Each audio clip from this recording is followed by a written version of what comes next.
এইখানে বসে খাবো? জি, এখানে বসে খাবো। এটা খাওয়ার জায়গা? কাজের লোক হয়ে আবার কি ভালো জায়গা স্যার? আপনি কি প্রতিদিন এখানে বসেই খাওয়া দাওয়া করেন? জি। আমি আর এই বাড়িতে কাজ করব না, আমি কালকেই চলে যাব।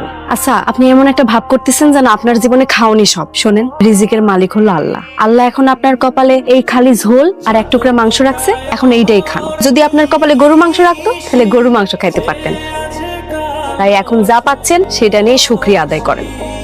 স্যার কি সিগারেট খাচ্ছেন? দেখতেই তো পাচ্ছি। না খান না, হলে খারাপ হয় না, কিন্তু আপনি এবারের মেহমান, তারপরে মুরব্বী মানুষ, আবার আপনি অনেক বড় লোক মানুষ, আমার কাছে কিভাবে চাই। আসলে খাওয়া খাইছি তো, খাওয়ার পর একটা সিগারেট হলে ভালো। Thank you sir. স্যার লাইটটা আসলে স্যার খাওয়ার পর একটা সিগারেট হলে খুব ভালোই হয়। তাই বাড়িটা কেমন লাগছে স্যার? বাড়ি খারাপ না, তবে তোমাকে আর ওই মেয়েটাকে আমার বেশ ভালো লেগেছে। তোমরা দুজন রান্নাঘরে দাঁড়িয়ে যে কথা বলছিলে আমি কিন্তু সব শুনেছি।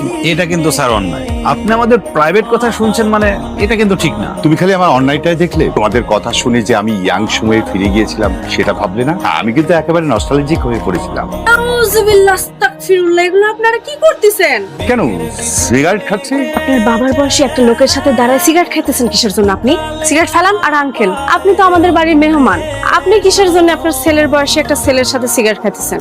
আপনারও সিগারেটটা ফেলা উচিত। সিগারেট ফেলে দিচ্ছি, তুমি কিন্তু আবার রাগ করো না। না না স্যার, সে রাগ করবে না, সে ভালো মেয়ে।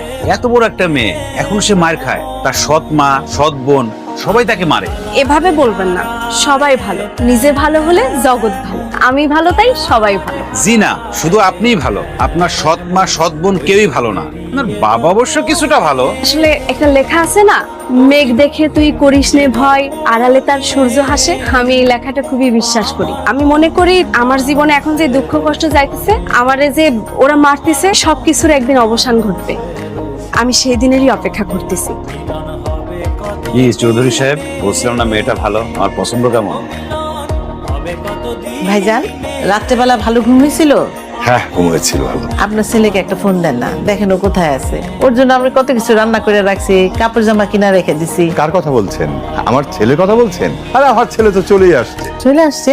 কি বলো বিআই সাহেব, পাত্র চলেছে মানে? তাহলে জামাই বাবাজিরে ডাকো, কথা বলি।